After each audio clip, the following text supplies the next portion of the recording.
মদন মিত্র জেলে না থাকলে মদন মিত্রও জিততেন, তার ভিতরে 4 জন জিতল।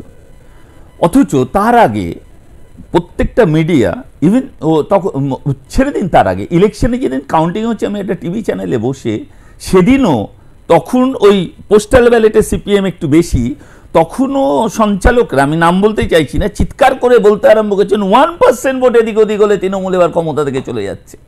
এই চোখে দেখা। কিন্তু মানুষের রায় যখন দেখা গেল, ওই ভিডিওটা থেকে তারা মজা নিয়েছে চাটনির মতো, কিন্তু ভোটের ময়দানে কিংবা ভোটের সময় তারা দেখেছে পরিষেবাটা কোথায় থেকে পাচ্ছে, সারা বছর কোন মানুষগুলো তাদের পাশে থাকে। ভিডিওটা আপনি মজা করবার জন্য দেখতে পারেন বটে, ভোটের ক্ষেত্রে মানুষ কিন্তু দেখে পাশে কারা আছে, যারা পাশে আছে। সত্যি তাই।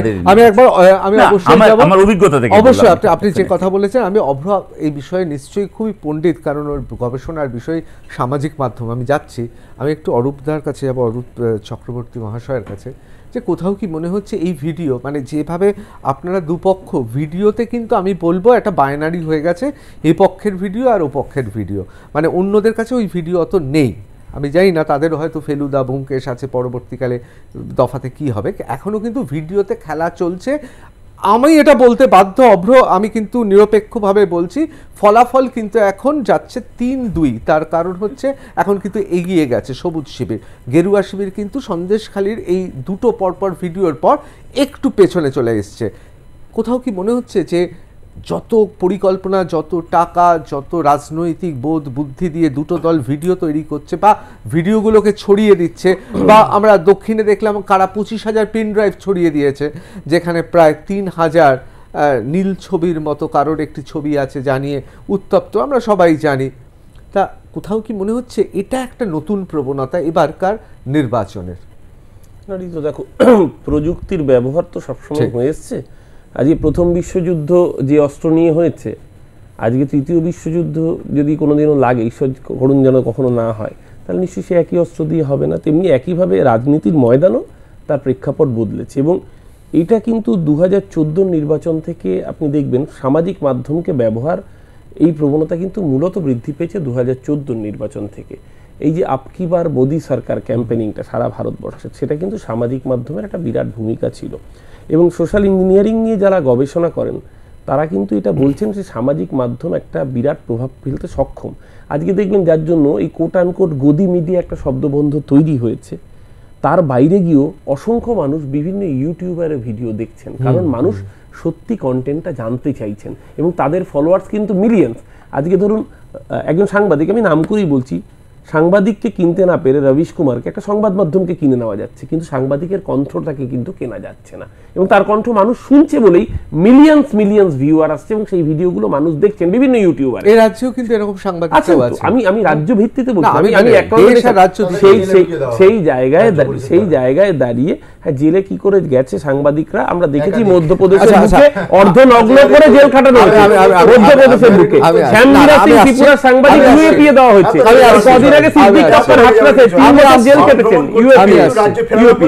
সেই জায়গায় মাঝখানে ঢুকে যাচ্ছে, এটা সমস্যা। বিজেপি পার্লামেন্টে এখানেও বলতে দেবে না। আমরা খুব পরিষ্কার ভাবে বলছি, সন্দেশখালী নিয়ে যে প্রোপাগান্ডা করা হয়েছিল একটাই কারণে, কারণ বাংলার মেয়েদের ভোট, বাংলার মায়েদের ভোট একচেটিয়াভাবে মমতা বন্দ্যোপাধ্যায়ের উপর আসছে, এবং সেটা বিজেপি আরএসএস এর নিজস্ব সমীক্ষাও তারা জানে। সেই ভোট ব্যাংকটাকে ভাঙতে গেলে একটা সন্দেশখালীর মতো ন্যারেটিভ তৈরি করার দরকার ছিল, যেই ন্যারেটিভে বাংলার মায়েদের সবচেয়ে বেশি আঘাত লাগতো, তাদের মন, কারণ তাদের সম্ভ্রমে আঘাত লাগছিল।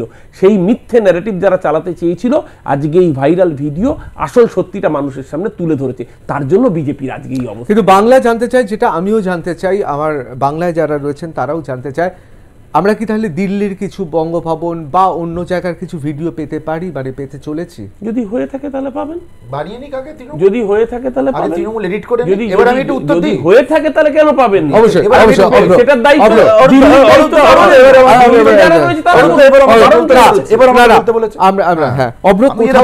আপনারা পিছিয়ে পড়ছেন এই লড়াইতে। আমাকে যদি বলতে না দেওয়া হয় পিছিয়ে তো পড়বে। এবার অন্তত ডিবেটে তো আমাকে বলতে দেওয়া উচিত। বাকি তৃণমূল এগিয়ে আছে চুরি চিটিং বাজিতে, সে তো ঠিক আছে, বুঝতে পারলাম। কিন্তু সন্দেশখালীতে যে ঘটনাটা ঘটেছিল, ওটা কিন্তু কোনো স্পেসিফিক রাজনৈতিক দলের আন্দোলন ছিল না, ওটা মা বোনদের স্বতঃস্ফূর্ত আন্দোলন ছিল। 700-র ওপর অভিযোগ জমা পড়েছিল, 239টা প্লট রাজ্য সরকার ফিরে দিতে বাধ্য হয়েছে এবং সিবিআইয়ের কাছে কেস হস্তান্তর হওয়ার আগেই আমাদের রাজ্য পুলিশ বাধ্য হয়েছিল 3টে এফআইআর নিতে, 3টেই কিন্তু রেপের অ্যাকিউজিশন এসেছিল। অলরেডি হাত তুলে বসে আছেন, দেখুন এইটুকুনি বলুন, বাকিটা বাকি আছে। না না না না, আরে ঠিক আছে, একদম আঙুল তুলেই বসে থাকবেন।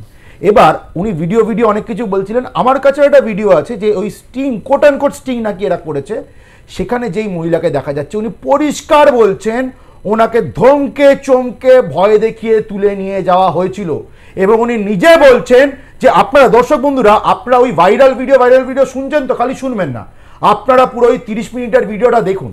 দেখতে পেলে কয়েকটা জিনিস সাদা চোখে বুঝতে পারবেন। কি বুঝতে পারবেন যে এই গঙ্গাধর কয়েলের কথা বলা হচ্ছে বারবার, তার ঠোঁটের সঙ্গে কথাগুলো মিলছেই না, লিপ সিঙ্কটা পর্যন্ত নেই। তারপর আপনারা কি বুঝতে পারবেন, গঙ্গাধর কয়েলের মুখটাই দেখা যাচ্ছে না ঠিক করে। তারপর যেই মহিলার কথা আমি বলছি, ভিডিওর সেকেন্ড পার্টে আছে, দেখতে পারবেন মহিলা হঠাৎ করে স্টিল ইমেজ হয়ে গেল, মহিলার মুখটাই নড়ছে না এবং ব্যাকগ্রাউন্ডে সাউন্ড চলে যাচ্ছে। এবং ঋতদা জানে ভালো করে, আমি সোশ্যাল মিডিয়া নিয়ে রিসার্চ করেছি, আমি দায়িত্ব সহকারে বলছি, এআই টেকনোলজি এখন এতটা অ্যাডভান্সড হয়ে গেছে, আমি এই স্টুডিওতে বসে ঋতদার কণ্ঠস্বর 5 সেকেন্ড রেকর্ড করব, আমি আমার ফোন থেকে সেটা এআই ক্লোনিং করে ওই ভয়েস, ঋতদার ভয়েসে যা খুশি তাই বলিয়ে দিতে পারি। কিন্তু বিষয়টা হচ্ছে এই এডিটিং না হয় তৃণমূলের পাচাটা কোনো সংস্থা করেছে বুঝতে পারলাম, কিন্তু বাস্তা ভরে ভরে আইপ্যাককে যে পয়সাগুলো দিচ্ছে, বালি কয়লা এগুলো চুরির টাকা দিচ্ছে, তারপরে যে সস্তা এডিটিং করলো আইপ্যাক, সেই উত্তর তৃণমূল এবার চাক যে একদম খালি চোখে থেকে বোঝা যাচ্ছে যে 2 নম্বরই একটা স্টিং ভিডিও তো নয়, অবশ্যই 2 নম্বরই এডিটেড ভিডিও। আরেকটা জিনিস বলি, 10 সেকেন্ড আমি রিকোয়েস্ট করে নিচ্ছি, যদি এই ভিডিওর সত্যতা থাকতো, ভাইপো বন্দ্যোপাধ্যায়ের বুকের পাটা ছিল কিনা আমার প্রশ্ন আজকে। ভাইপো বন্দ্যোপাধ্যায়ের কি শিরদাঁড়া আছে? 24 ঘন্টার মধ্যে এই ভিডিও প্রকাশ করার পরে সুপ্রিম কোর্টে এফিডেভিট করে এবং 65B সার্টিফিকেট জমা করে ওই ভিডিও দেয়নি কেন? কারণ আমি বলে দিচ্ছি, সিবিআই তদন্ত রোখার জন্য আমাদের রাজ্য সরকার সুপ্রিম কোর্টে পরিষ্কার মামলা করেছে, সেই মামলার সঙ্গে এটা যুক্ত করলো না কেন? খুব গুরুত্বপূর্ণ প্রশ্ন। উইলিয়ামস নামক চ্যানেলটা থেকে এটা পাবলিশ করা হলো, যদি এটা চ্যানেলের নাম করবেন না, আরে না না, যে ইউটিউব চ্যানেল থেকে পাবলিশ করেছে সেটা বলছি, উইলিয়ামস নামক একটা ইউটিউব চ্যানেল থেকে আপনাকে টাকা দেয় নাকি তার বিজ্ঞাপন করবেন? ঋতু আমাকে শেষ করে দিন, আপনাদের পার্টির সঙ্গে যদি এটা সঠিক ভিডিও হতো তাহলে তৃণমূল কংগ্রেস তথা ভাইপো বন্দ্যোপাধ্যায় নিজেদের অফিসিয়াল সোশ্যাল মিডিয়া পেজ থেকে এটা পাবলিশ করার সাহস দেখালো না কেন? ক্যাটাগরিক্যাল প্রশ্ন, দুধ কা দুধ পানি কা পানি হয়ে যাবে। আমি আমার সময় একেবারে অল্প, আমরা মহামান্য হাইকোর্টে মামলা ফাইল করেছি, এই সোমবার হিয়ারিং আছে, অবশ্যই দুধ পানি কা পানি হয়ে যাবে, সোমবার আমরা দেখব, অবশ্যই বেরিয়ে যাবে, দেখব। অরূপদা, দুধ কা দুধ পানি কা পানি আজকে হয়ে গেছে। রেখাপাত্র নমিনেশন জমা দিয়েছেন, তার ইলেকশন এফিডেভিটে বলেছেন ওনার কাছে গাড়ি কিছু নেই, ওনার মাত্র 3000 টাকা হাতে রয়েছে। আমি বুঝতে পারলাম লক্ষ্মীর ভান্ডারের 1000 টাকা আর ওই ভিডিও করার জন্য শুভেন্দু অধিকারী 2000 টাকা দেবে বলেছে। ওই 2000 1000 3000 2000 আর 1000 2000 আর 1000 রেখাপাত্রকে আমরা বলছি না, গঙ্গাধর কয়া 2000 টাকা শুভেন্দু অধিকারী পাঠিয়েছে। আমার সময় আছে, 2000 টাকা